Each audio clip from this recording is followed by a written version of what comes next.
इस वीडियो में हम जो चैप्टर करने वाले हैं उसका नाम है D and F block elements. ठीक है, D and F block elements. चाहो तो आप वीडियो को लाइक कर सकते हो। तो बिना किसी टाइम वेस्ट किए स्टार्ट करते हैं। देखो हम क्या है, पहले हम पढ़ेंगे अपने डी ब्लॉक एलिमेंट्स को अच्छे तरीके से जानेंगे, समझेंगे और जो चीजें याद करने की है याद करेंगे, समझने की है समझेंगे। फिर हम एफ ब्लॉक एलिमेंट्स की तरफ अपना है ना क्या बोलते हैं प्रस्थान करेंगे। ठीक है, ये अपने डी ब्लॉक एलिमेंट्स है। सारे आपको याद ना भी हो कोई दिक्कत नहीं है, पर आपको ये वाली लाइन जरूर याद होनी चाहिए। स्कैंडियम से लेके जिंक तक ये वाली जरूर हमेशा के लिए याद होनी ही चाहिए। ठीक है, सिंपल सी बात है। ठीक है, अब हमें पता है डी ब्लॉक में देखो इधर कौन से एलिमेंट आते हैं, एस ब्लॉक एलिमेंट आते हैं। बीच में आए अपने डी ब्लॉक है ना, पूरी पीरियोडिक टेबल की बात कर रहे हैं, और इधर आ जाएंगे अपने पी ब्लॉक एलिमेंट आ जाएंगे। तो एस और पी के बीच कौन से विराजमान है, अपने डी ब्लॉक एलिमेंट्स।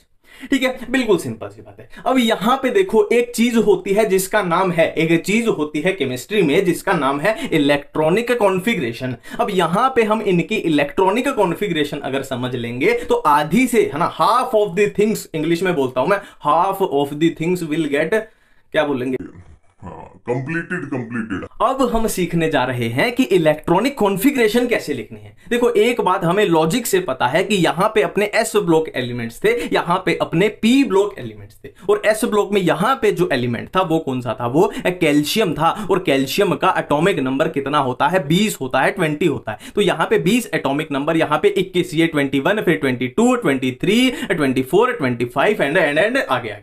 ठीक है, सिंपल सी बात है। इतनी सी बात हमें पता चल गई कि स्कैंडियम कितना है, 21 है, 21 है। तो स्कैंडियम की मान लो हमसे पूछ ली जाए कि स्कैंडियम की इलेक्ट्रॉनिक कॉन्फ़िगरेशन लिखो। ठीक है, हमसे क्या पूछ लिया कि भाई स्कैंडियम की इलेक्ट्रॉनिक कॉन्फ़िगरेशन लिखो, तो हमें एक बात पता चल गई, स्कैंडियम का एटॉमिक नंबर कितना है। स्कैंडियम का एटॉमिक नंबर कितना होता है, 21 होता है, 21 होता है। ठीक है, अब कॉन्फ़िगरेशन कैसे लिखें, तो 21 से पहले वाली जो नोबल गैस आएगी उसको पकड़ लो। तो 21 से पहले नोबल गैस कितने पे आएगी, 18 पे आएगी, और कौन सी आएगी, आर्गन आएगी, है ना। 18 पे कौन सी आएगी, आर्गन आएगी। तो स्कैंडियम की इलेक्ट्रॉनिक कॉन्फ़िगरेशन कैसे लिखेंगे कि 18 इलेक्ट्रॉन तो आर्गन ने फिल कर दिए, 18 इलेक्ट्रॉन तो आर्गन ने फिल कर दिए, बचे कितने, देखो 18 फिल हो गए तो बच कितने गए, सिर्फ 3 बच गए। तो 3 कहां भरे जाएंगे, देखो 4s3d, है ना। अब 3 भरने हैं तो s में कितने आ जाएंगे, 2 आ जाएंगे, 2 ही आ सकते हैं इसमें, तो बचा 1, अब 1 d में आ जाएगा अपना। तो ये इसकी इलेक्ट्रॉनिक कॉन्फ़िगरेशन हो जाएगी, ये इसकी इलेक्ट्रॉनिक कॉन्फ़िगरेशन हो जाएगी। बहुत सिंपल सी बात है। ठीक है, अब सिंपल सी बात देखो, इस लाइन की अगर हम कर सकते हैं तो नीचे वाले का पूछ लिया जाए, इसका पूछ लिया जाए तो सिंपल है, वो बढ़ाते जाओ, अपनी जो शेल है वो बढ़ाते जाओ, सिंपल सी बात है। ठीक है, स्कैंडियम की थी, अब मान लो इसकी पूछ ली जाए हमसे, तो देखो 21, 22 और ये अपना 23 हो जाएगा। ठीक है, वेनेडियम की अपने से पूछ ली जाए तो क्या है, इसका एटॉमिक नंबर कितना हो जाएगा, 23 हो जाएगा। अब 23 में से सेम, बिल्कुल सेम पैटर्न की 18 तो किसने भर दिए, आर्गन ने भर दिए। अब 18 आर्गन ने भर दिए तो बचे कितने, 5 बच जाएंगे, 5 बच जाएंगे। अब 5 कहां भरने अपने, देखो 4s और 3d, 5 यहां पे भरने हैं। अब 5 में से 2 तो कौन उठा लेगा, अपना s उठा लेगा ना, इसकी तो कैपेसिटी ही 2 की है, तो 2 इसने उठा लिए, तो 3 इसमें आ जाएंगे। ये सिंपल तरीके से हमने लिख दी, बहुत सिंपल है, बहुत ही सिंपल है। अब आपसे पूछ ली जाए, देखो एक क्रोमियम की अगर पूछ ली जाए, देखो 1 2 3 4, मतलब ये है 24 एटॉमिक नंबर होगा। देखो आपसे पूछ लिया जाए कि क्रोमियम की बताओ भाई एटॉमिक नंबर कितना होगा, 24 होगा। अब बिल्कुल सेम पैटर्न, देखो 18 तो कौन कर देगा, आर्गन कर देगा। अब 18 आर्गन ने कर दिए पूरे, तो कितने बच गए, 6 बच जाएंगे। तो किसमें भरने अपने, 4s और 3d। अब 6 में से क्या है, 6 में से s की कैपेसिटी कितनी है, 2 की है, 4s2 और 3d 4। ये सिंपल तरीके से हो जाएगी और आपको एग्जाम में मिलेंगे 0 नंबर। और ये आपका क्वेश्चन गलत हो गया। क्यों गलत हो गया, क्योंकि देखो सिंपल सी बात है, जब हम पढ़ते हैं अपना जो भी पीरियोडिक टेबल, केमिकल बॉन्डिंग है ना, उस सब में हम देखते हैं कि fully filled condition and half filled condition ज्यादा स्टेबल होती है। फॉर एग्जांपल देखो ये अपने क्या है, ये अपने पी सब शेल के ऑर्बिटल्स है ना, पी में कितने होते हैं, 3 ऑर्बिटल होते हैं। ठीक है, अब ये इसकी मान लो, ये इसकी क्या कंडीशन है, हाफ फिल्ड कंडीशन है, तो ये ज्यादा स्टेबल होती है, नॉर्मल से ये ज्यादा स्टेबल। फुल्ली फिल्ड कंडीशन क्या होगी इसकी, कि सब ऑर्बिटल में 2-2 इलेक्ट्रॉन हो, ये फुल्ली फिल्ड कंडीशन है, ये भी नॉर्मल से ज्यादा स्टेबल है। इधर हम मेनली डी की बात कर रहे हैं, तो डी का देख लेते हैं भाई, डी में कितने होंगे, 5 ऑर्बिटल होंगे। देखो ये डी के 5 ऑर्बिटल हैं, तो इसकी हाफ फिल्ड कंडीशन क्या होगी, 1 2 3 4 5 इलेक्ट्रॉन इसमें आ जाए, तो ये हाफ फिल्ड कंडीशन है, तो ये ज्यादा स्टेबल है। फुल्ली फिल्ड क्या होगी, सब में क्या है, सब ऑर्बिटल में 2-2 आ जाए, तो ये फुल्ली फिल्ड कंडीशन, ये भी ज्यादा स्टेबल है। तो एक बात पता चल गई कि भाई हाफ फिल्ड कंडीशन और फुल्ली फिल्ड कंडीशन ज्यादा स्टेबल होती है। अब यहां पे ध्यान दो, इसके पास 4 इलेक्ट्रॉन है, मतलब इसको एक इलेक्ट्रॉन डी में एक और मिल जाए तो ये हाफ फिल्ड हो जाएगा, ज्यादा स्टेबल हो जाएगा। तो वो एक इलेक्ट्रॉन आएगा कहां से, जो ये एस के पास 2 इलेक्ट्रॉन है तो ये इसको दान में दे देता है, डोनेट कर देता है। तो इसकी फाइनल इलेक्ट्रॉनिक कॉन्फ़िगरेशन जो बनेगी वो क्या बनेगी, देखो आर्गन तो सेम रहेगा, 4s में कितने रह जाएंगे, 1 हो जाएंगे क्योंकि इसको दे दिया, और ये 3d अब 5 हो जाएगी, है ना। 5 मतलब हाफ फील्ड यानी ज्यादा स्टेबल, है ना। 5 3d 5 और 3d 10 क्या होंगी, ज्यादा स्टेबल होगी, half field and fully field respectively. ठीक है, सिंपल सी बात है। अब ऐसी ही चीज एक को देखने को मिलेगी अपनी इसमें कॉपर में भी देखने को मिलेगी। देखो कॉपर में क्या है, यहां पे आप एटॉमिक नंबर देखोगे तो 29 आपको मिलेगा। अगर यहां पे अपने को कॉपर की इलेक्ट्रॉनिक कॉन्फ़िगरेशन लिखनी हो तो 29 क्या है, एटॉमिक नंबर है। तो आर्गन से कितने फिल हो गए, 18 फिल हो गए। आर्गन से 18 फिल हो गए, बच कितने गए, 11 बच गए, 11 बच गए। अब 11 में से हम करेंगे क्या कि 4s2 कर देंगे और 3d9 कर देंगे, क्वेश्चन हो जाएगा अपना गलत हो जाएगा। वही सेम चीज है कि 9 है, अगर यहां 10 हो जाते तो मजा आ जाता, 3d फुल्ली फिल्ड हो जाता, है ना। तो होता क्या है, ये ऐसे एक इलेक्ट्रॉन उठा लेता है। तो फाइनल इलेक्ट्रॉनिक कॉन्फ़िगरेशन बिल्कुल इसकी तरह है, बस क्या है 4s1 हो जाएगी और 3d की यहां पे 5 था हाफ फील्ड, यहां पे 10 हो जाएगी। तो क्रोमियम एंड कॉपर की इलेक्ट्रॉनिक कॉन्फ़िगरेशन में खास बात होती है, याद रखेंगे, सुपरहिट क्वेश्चन है। ठीक है, इतनी बातें क्लियर है, इतनी बातें क्लियर है। अब एक बात और देखो, यहां पे देखो जैसे इसमें 3d3 था, अब 3d3 कैसे बनेगा, 3d3 कैसे बनेगा, देखो ये अपना मान लो डी सबशेल है जिसमें 5 ऑर्बिटल होते हैं। 3d1 देखो 3d1 से देखते हैं, 3d1 कंडीशन कैसी बनेगी, ये 3d1 कंडीशन है, मतलब अनपेड इलेक्ट्रॉन है। 3d2 कैसी बनेगी, ऐसी बनेगी, 3d2 अनपेड इलेक्ट्रॉन है। 3d3 कैसी बनेगी, ये है अपने अनपेड इलेक्ट्रॉन। 3d4 3d5 हाँ इसमें भी अनपेड इलेक्ट्रॉन है ना, 5 अनपेड इलेक्ट्रॉन है। मान लो इसमें 2 और भर दे तो 3 अनपेड इलेक्ट्रॉन है, एक और भर दे तो 2 अनपेड इलेक्ट्रॉन है, एक और भर दे तो 1 अनपेड इलेक्ट्रॉन है। बट एक और भर दे तो अनपेड इलेक्ट्रॉन नहीं है, एक और भर दे तो अनपेड इलेक्ट्रॉन नहीं है। ठीक है, तो यहां से कंक्लूजन क्या निकला कि मैक्सिमम जो डी ब्लॉक के एलिमेंट्स होते हैं उनके पास अनपेयर्ड इलेक्ट्रॉन पाए जाते हैं, अनपेयर्ड इलेक्ट्रॉन मैक्सिमम के पास पाए जाएंगे। हाँ, किसके पास नहीं पाए जाएंगे, तो देखो ये वाला है ना, जिंक कैडमियम एंड मरकरी, इनमें क्या होगा, कैसी कंडीशन हो जाएगी, देखो इनमें आप कॉन्फ़िगरेशन निकालोगे, हाँ कैसी कंडीशन हो जाएगी, इनमें हो जाएगी आपकी 4s2 3d10, ये वाली कंडीशन आ जाएगी, है ना। मान लो ये मैंने तो जिंक का एग्जांपल बताया है, नीचे वाले में भी क्या सी कंडीशन हो जाएगी, s2 एंड d10, मतलब क्या है, s ऑर्बिटल भी पूरा भरा है, d ऑर्बिटल भी पूरा भरा है, अनपेयर्ड इलेक्ट्रॉन नहीं है ना। यहां से भी बहुत चीजें अपनी बनेंगी। देखो मैं चैप्टर का बेस तैयार कर रहा हूं, आगे इन्हीं से अपनी चीजें आएंगी। मैंने क्या बोला कि मैक्सिमम जो डी ब्लॉक के एलिमेंट्स हैं उनके पास अनपेयर्ड इलेक्ट्रॉन होते हैं। बट ये वाला जो यहां पे आपको दिख रहा है, ग्रुप दिख रहा है, समूह, है ना, समूह क्या बोलते हैं हिंदी में, समूह, झुंड जो दिख रहा है, इनके पास क्या है, अनपेयर्ड इलेक्ट्रॉन। इनके पास अनपेयर्ड इलेक्ट्रॉन भाई साहब नहीं है ना। क्यों, क्योंकि इनके पास s2 और d10 कंडीशन आ चुकी है। इसीलिए क्या है, इनको बाकी एलिमेंट से अलग ही रखा जाता है। बोला जाता है कि यार तुम हमारे जैसे नहीं हो, तुम अलग ही हो ना। बाकी के एलिमेंट्स को क्या बोला जाता है, ट्रांजिशन एलिमेंट्स बोला जाता है, और इनको ट्रांजिशन एलिमेंट्स में शामिल नहीं किया जाता है ना। यहीं से अपना मेन चैप्टर जो स्टार्ट हो रहा है, अभी तक तो हम बेस तैयार कर रहे थे, ठीक। तो हम अपने चैप्टर का बेस बना चुके हैं, अब हम स्टार्ट करने जा रहे हैं अपना main chapter, D block elements. ठीक है, देखो एक बात मैं फिर से आपको रिमाइंड करा दूं, ये अपने डी ब्लॉक एलिमेंट्स थे, और डी ब्लॉक एलिमेंट्स जो मेन है उनमें से झुंड से अलग निकल गए थे, कौन से, जिंक कैडमियम मरकरी। क्यों निकल गए थे, क्योंकि इनकी इलेक्ट्रॉनिक कॉन्फ़िगरेशन जो होती है वो बहुत स्टेबल होती है ना। इसमें d10 होता है, d10 मतलब फुल्ली फिल्ड डी ऑर्बिटल, जिसको आप हिलाओगे तो वो हिलेगा नहीं। देखो d10 क्या है, फुल्ली फिल्ड डी ऑर्बिटल, मतलब बहुत स्टेबल इलेक्ट्रॉनिक कॉन्फ़िगरेशन इनकी है, मतलब उसको आप छेड़ोगे तो वो छिड़ेगा नहीं, वो जैसा है वैसा ही रहेगा। और ये चीजें बहुत काम आएंगी जो मैं बोल रहा हूं, ठीक है। तो स्टार्ट करते हैं। देखो डी ब्लॉक एलिमेंट्स को ट्रांजिशन एलिमेंट्स बोला जाता है, बट जो झुंड से अलग निकल गए थे, जिंक कैडमियम मरकरी, उनको नॉन ट्रांजिशन। बाकी के सारे क्या है, ट्रांजिशन एलिमेंट। ये झुंड से अलग निकल गए, ये है non transition element. General electronic configuration हम कर चुके हैं, अच्छे से कर चुके हैं, कोई भी दिक्कत नहीं आएगी। Nearly all are typical metal, लगभग सारे डी ब्लॉक एलिमेंट कैसे होते हैं, मेटल्स होते हैं। नेक्स्ट हम बात करने जा रहे हैं आयनाइजेशन एनर्जी के बारे में। यहां पे स्पेशल क्वेश्चन यही नहीं बनेगा जिंक कैडमियम मरकरी। देखो आयनाइजेशन एनर्जी होती है इलेक्ट्रॉन निकालने में जो एनर्जी लगेगी।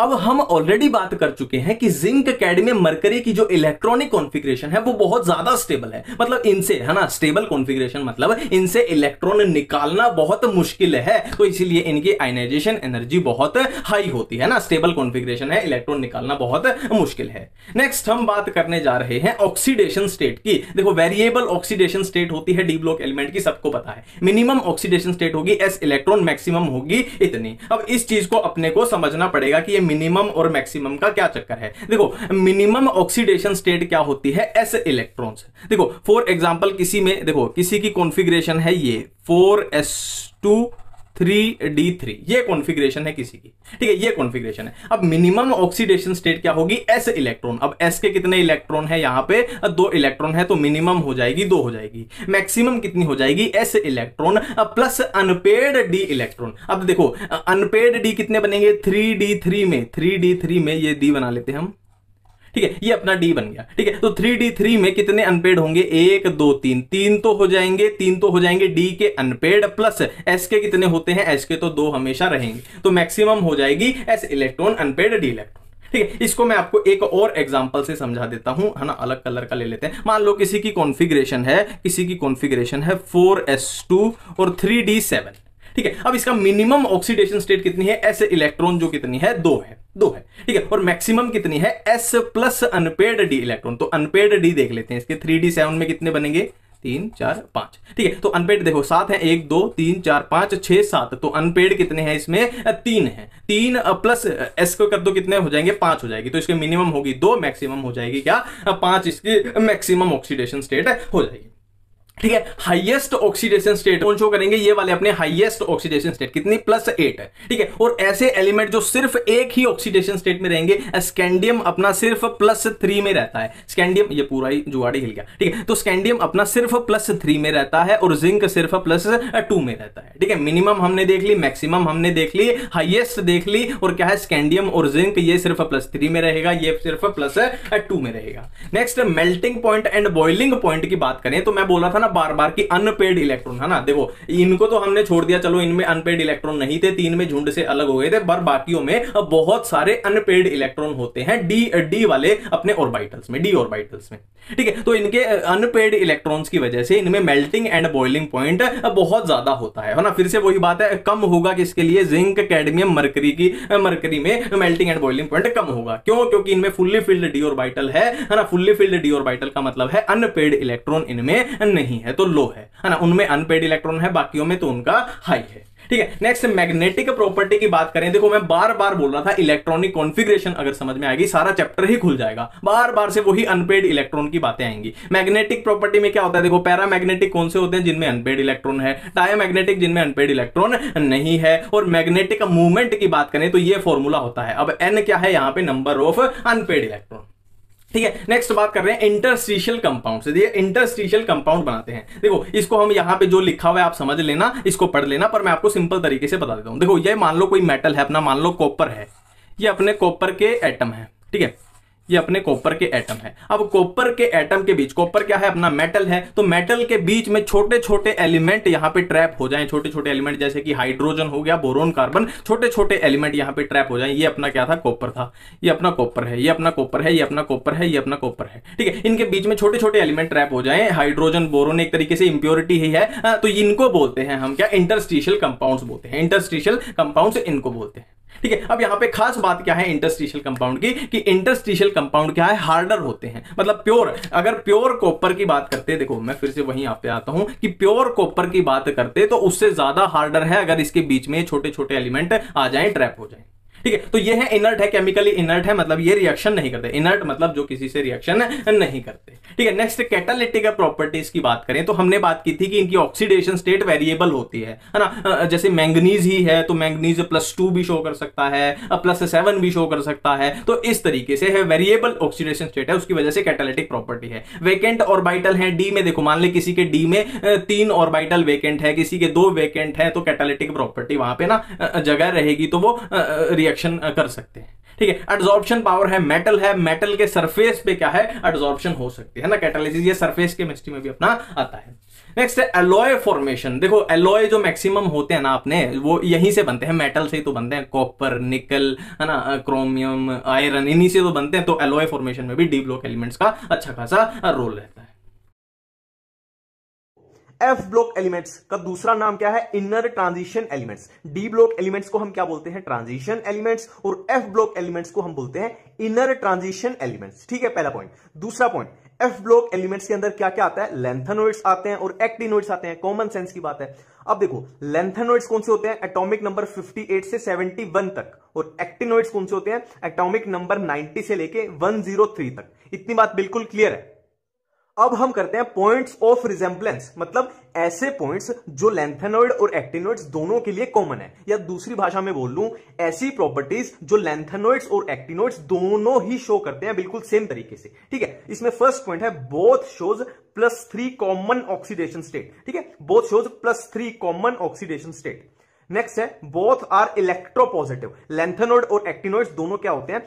इलेक्ट्रोपॉजिटिव होते हैं। और इलेक्ट्रोपॉजिटिव होते हैं मतलब खुद क्या हो जाएंगे? ये ऑक्सीडाइज हो जाएंगे, इसीलिए दूसरे को कर देंगे रिड्यूस, और दूसरे को रिड्यूस करेंगे तो क्या हो जाएंगे? Strong reducing agent. ठीक है, next point, mostly cations of both are coloured. ठीक है, एक्टिनॉइड्स और लेंथेनॉइड्स के जो कटायंस होते हैं वो मोस्टली क्या होते हैं? कलर्ड होते हैं। Next point, cations with unpaired electrons are paramagnetic. ये तो कॉमन सेंस जीके की बात है कि अनपेयर्ड इलेक्ट्रॉन का मतलब ही क्या होता है? पैरामैग्नेटिक। ठीक है, नेक्स्ट है कॉन्ट्रैक्शन। देखो हमने सुना ही है लेंथेनॉइड कॉन्ट्रैक्शन भी होती है और एक्टिनॉइड कॉन्ट्रैक्शन भी होती है, तो दोनों ये कॉन्ट्रैक्शन शो करते हैं। लेंथेनॉइड कॉन्ट्रैक्शन भी होती है और एक्टिनॉइड कॉन्ट्रैक्शन भी होती है।